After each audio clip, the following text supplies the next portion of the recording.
இன்னைக்கு நம்ம ஒரு புது அனிமி சீரிஸ் தான் பார்க்க போறோம். இந்த வருஷம் தான் இந்த அனிமி சீரிஸ் ரிலீஸ் ஆச்சு. சரி யாருமே போடலையே, அதான் நான் எடுத்துட்டு வந்தேன். அதோட நெறைய பேர் நெறைய அனிமி கேட்டுட்டு இருக்கீங்க. அது எல்லாத்தையுமே பொறுமையா போட ஆரம்பிச்சிடலாம். யாரும் கோச்சுக்காதீங்க.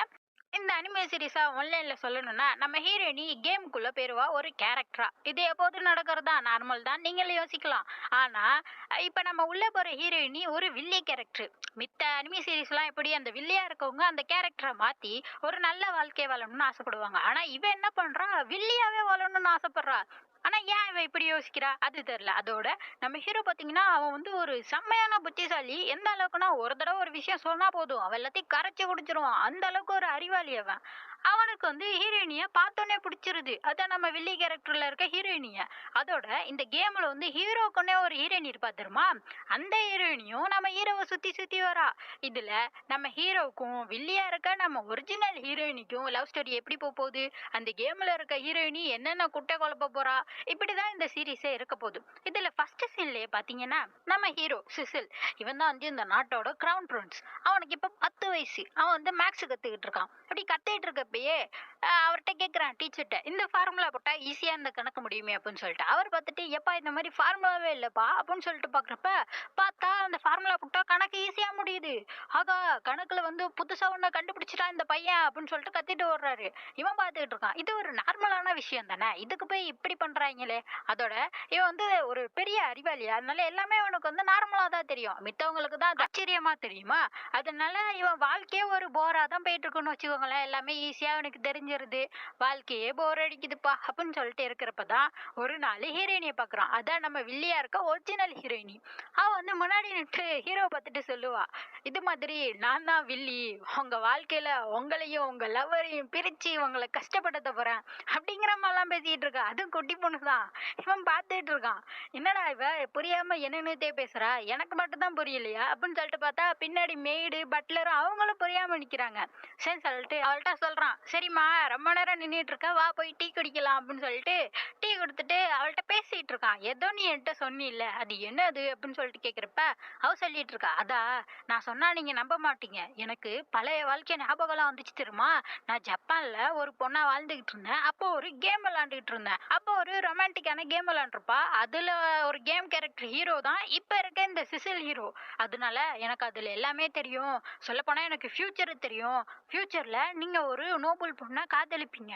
அந்த பொறாமையில நான் அந்த பொண்ணை கஷ்டப்படுத்துவேன். இப்படி நான் பண்ணதுனால நீங்க கோவப்பட்டு இந்த என்கேஜ்மெண்ட்டை முடிச்சுட்டு என் குடும்பத்துக்கும் எனக்கும் ஒரு தண்டனையை கொடுத்துருவீங்க அப்படிங்கிற மாதிரி சொல்றா.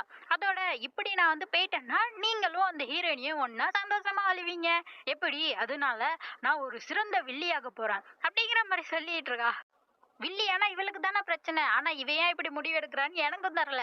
இப்படி சொல்லிட்டு இருக்கா. ஹீரோ பார்த்துட்டு இருக்கா. என்னடா இவ பாட்டுக்கு என்னென்னமே உளறா. ஒருவேளை இவ ரொம்ப கற்பனை பண்ணுவாளோ, இல்லாட்டி நிஜமா இவளால ஃபியூச்சரை பாக்குற சக்தி எது வந்துருச்சோ அப்படின்னு சொல்லிட்டு அவளே பார்த்துட்டு இருக்க.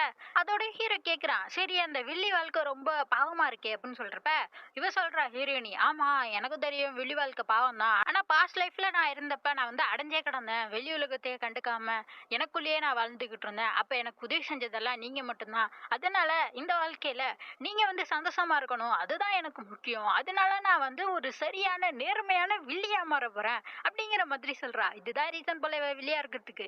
ஹீரோ பார்த்துட்டு இருக்கான், எது சரியான நேர்மையான வில்லியா அப்படின்னு சொல்லிட்டு பார்த்துட்டு இருக்கா. சரி சரி நான் அடுத்தவங்களை சந்திக்கிறேன்னு குடுக்குடுன்னு ஓடி போயிடுறா. ஹீரோக்கா இவன் வந்து வாழ்க்கையே போர் அடிக்குது. சொல்லப்போனா இப்ப ஒரு ஆர்டிஸ்டா இருக்கட்டும், ஒரு எந்த திறமையா இருக்கட்டும், அவன் வந்து கொஞ்சம் கொஞ்சமா கத்துக்கிட்டு தானே வளர்ந்துப்பாங்க. ஆனா ஃபர்ஸ்ட் அட்டம்ப்ட்லயே இவன் வந்து எல்லாத்தையுமே ஃபர்ஸ்ட் கிளாஸ் அளவுக்கு முடிச்சிருவான். அதனாலயே அவன் வாழ்க்கை போர் அடிச்சு போய் கிடக்கு. எல்லாமே ஈஸியா முடிச்சுட்டா அப்படித்தானே இருக்கும். அதனால ஹீரோயினிய வந்து இவனால ப்ரெடிக்டே பண்ண முடியா. அதனால இவனுக்கு வந்து வாழ்க்கை இப்பதான் கொஞ்சம் நல்லா போற மாதிரி இருக்கு. அதனால இவளை பத்தி நான் அப்சர்வ் பண்ண போறேன், இவளை சரியான வழிக்கு நான் கூட்டு போப் போறேன்னு இவன் ரொம்ப சந்தோஷமா இருக்கிறான். பக்கத்துல இருக்க பட்லர் பாக்குறாரு, நீங்க நல்லா என்ஜாய் பண்றீங்க போலயே அப்படின்னு சொல்லிட்டு இருக்க. அதோட இந்த அனிமி பேர் வந்து an observation log of my fiancé. அடுத்த சீன்லயே பார்த்தா ஒரு வருஷம் ஓடி போயிருது. இந்த ஒரு வருஷமா ஹீரோயினி வீட்டை விட்டே வெளில வரலையாம். இப்பதான் ஹீரோ ஹீரோயினிய பார்க்க வந்திருக்கான். பார்த்தா ஹீரோயினி சொல்லிட்டு இருக்கா, பிரின்ஸ் என்ன அடையாளம் தெரியுதா, நான் யாருன்னு உங்களுக்கு தெரியுதா, நான் தான் உங்களோட ஃபியான்சி பார்த்தியா அப்படின்னு சொல்லிட்டு இருக்கா. பார்த்தா கொலி கொலின்னு இருந்தால இடையெல்லாம் குறைஞ்சு ஒல்லியா போயிட்டாலாம். இதுல வேற அவ பக்கத்துல வந்து சொல்லிட்டு இருப்பா, என்ன உங்களால கண்டுபிடிக்க முடியலையா, அதிர்ச்சி ஆயிட்டீங்களே என்ன இப்படி பார்த்து அப்படின்னு சொல்லிட்டு இருப்ப. பார்த்தியாடா அப்பா வந்து மண்டலே ஒரு கொட்டு. பிரின்ஸ் கிட்ட என்ன இப்பெல்லாம் பேசிக்கிட்டு இருக்க அப்படின்னு சொல்லிட்டு இருக்காரா. உடனே ஹீரோ சொல்றான், இல்ல இல்ல அவ வந்து குழந்தைத்தனமா ரொம்ப கியூட்டா இருந்தா அப்படிங்கிற மாதிரி சொன்னனே ஹீரோயினி, பிரின்ஸ் பிரின்ஸ் இன்னொரு தடவை என்ன கியூட்னு சொல்லுங்களேன் அப்படின்னு சொல்லிட்டு கேட்டுட்டு இருக்க. அவங்க அப்பா அவளுக்கும் மேல போல. அவர் வந்துட்டு, ஏம்மா பிரின்ஸ் வந்து சும்மா தான் உன்னை கியூட்னு சொன்னாரு. அவர் மூஞ்ச பார்த்து ஏமாந்துடாத. அவருக்கு வந்து சிரிக்க தெரியாது, எமோஷன்ஸே கிடையாது. அவருக்கு வந்து எமோஷன்ஸே இல்லம்மா. ஹீரோவா இதெல்லாம் நின்னு பார்த்துட்டு இருக்கான். குடும்பமே ஒரு மாதிரி தான் அப்படின்னு சொல்லிட்டு. அட்ட சீன்லயே பார்த்தா 2 பேரும் உட்காந்து டீ குடிச்சிட்டு இருக்காங்க. பார்த்தா இவ கழுத்துல வந்து ஒரு ஸ்கார்ஃப் மாதிரி போட்டிருப்பா. அது நிஜமான பெட்டு. இவன் பார்த்துட்டு இருக்கான். என்னடா பெட்டெல்லாம் எப்படி வச்சுட்டு சுத்துறா அப்படின்னு சொல்லிட்டு. சரின்னு சொல்லிட்டு கேக் சாப்பிடலான்னு பார்த்தா இந்த அம்மா டயட்ல இருக்காங்களாம். ஐயோ சாப்பிடக்கூடாது அப்படின்னு சொல்றப்ப ஹீரோ சொல்றான், டயட்டுக்காக பண்ணதா நீ சாப்பிடலாம் அப்படின்னு சொன்னேன்னு சந்தோஷமா உட்காந்து சாப்பிட்டுட்டு இருக்கா.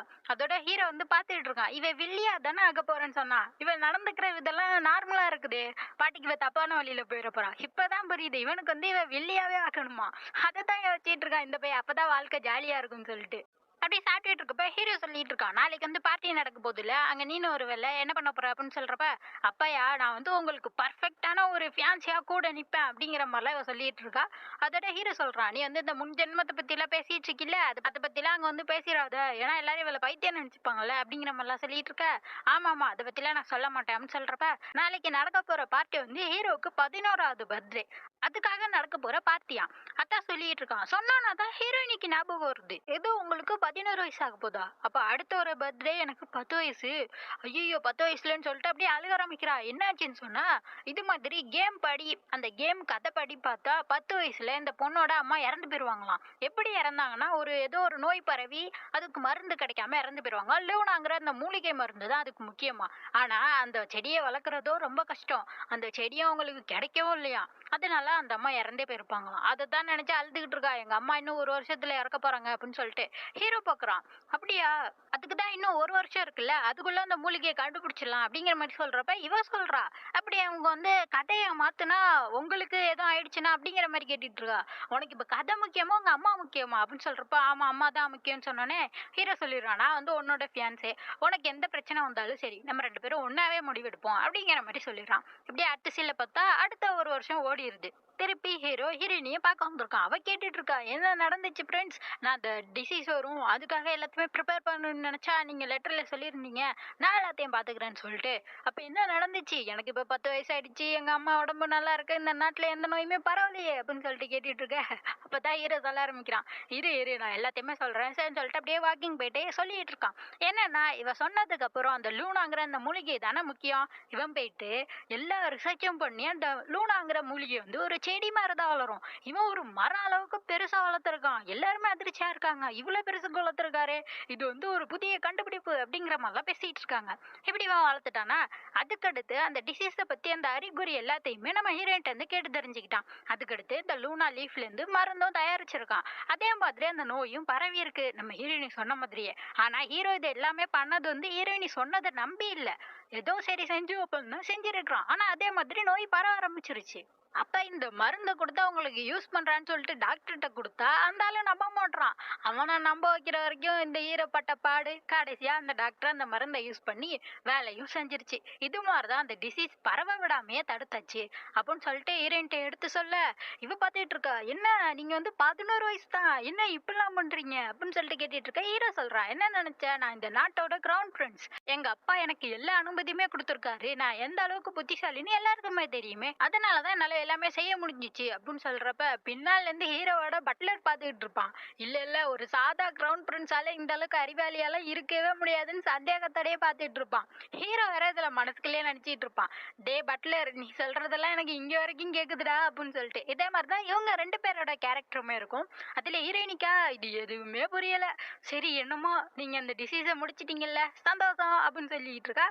அதோட ஹீரோ சொல்றான், இது மாதிரி நான் உனக்காக ஒரு கிஃப்ட் எடுத்துட்டு வந்திருக்கேன், இது வந்து அவன் கைப்பட பண்ணதான், எப்படி பண்ணீங்க அப்படின்னு கேட்டா, இது மாதிரி இவன் ரிசர்ச் பண்ணிட்டு இருந்தானே லைப்ரரிக்குள்ள, அங்க வந்து ஒரு ரகசிய லைப்ரரி இருந்திருக்கு. அங்க போய் இருக்க புக்கெல்லாம் படிச்சு இந்த லக்கி சாம் மாதிரி இதை பண்ணியிருக்கான். இது வந்து யூனிவர்சல் ஆன்டிடோட்னு சொல்லிட்டு இவளுக்கு போட்டு விடுறான். ஏன்னா நீ தான் என்னோட வருங்கால ஒய்ஃபு, உன் உயிருக்கு என்ன பிரச்சனை வேணா வரலாம், இது உன்னை எப்போதுமே ப்ரொடெக்ட் பண்ணும் அப்படின்னு சொல்லிட்டு போட்டு விடுறான்.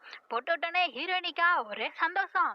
அவ சொல்றா பாருங்க, நீங்க எனக்கு பண்ண எல்லாத்துக்கும் திருப்பி நன்றி கடனா நான் வந்து கேம்ல இருக்க சீனரி எல்லாம் திருப்பி ரீக்ரியேட் பண்ணுவேன், ஒரு சிறந்த வில்லியா மாறி காட்டுவேன் அப்படின்னு சொல்லிட்டு இதுல ஃபர்ஸ்ட் ஸ்டெப்பே என்னன்னா எங்க அப்பா வந்து தப்பான வழியில போக வைக்கணும், ஒரு ப்ராப்பரான வில்லனா மாத்தணும் அப்படிங்கிற மாதிரிலாம் இவன் சொல்லிட்டு இருக்கான். இவன் பாத்துட்டு இருக்கான்.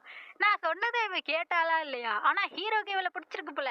இவதான் என்னோட ஃபியான்சி ஒய்ஃப் எல்லாம் மாற போறேன்னு சொல்றான். ஆனா அதெல்லாம் இவ கேட்காம வில்லியா மாற போறேன்னு சொல்லிட்டு இருக்கா. சரி என்னமோ வாழ்க்கை என்டர்டைன்மெண்டா போதா அது போதும் அப்படின்னு சொல்லிட்டு ஹீரோ சொல்ல, அப்படியே லாஸ்ட் சீன்ல ஒரு பொண்ணை காட்டுறாங்க. அவ வந்து அப்படியே அடிபட்ட பறவையை அப்படியே தூக்கிட்டு இருக்கா. இவ தான் இந்த சீரிஸோட நிஜமான ஹீரோயினின்னு நினைக்கிறேன். அடுத்த எபிசோட் அடுத்த சனிக்கிழமை வந்துடும். அதுக்கு மறக்காம சேனலை சப்ஸ்கிரைப் பண்ணிக்கோங்க. பை.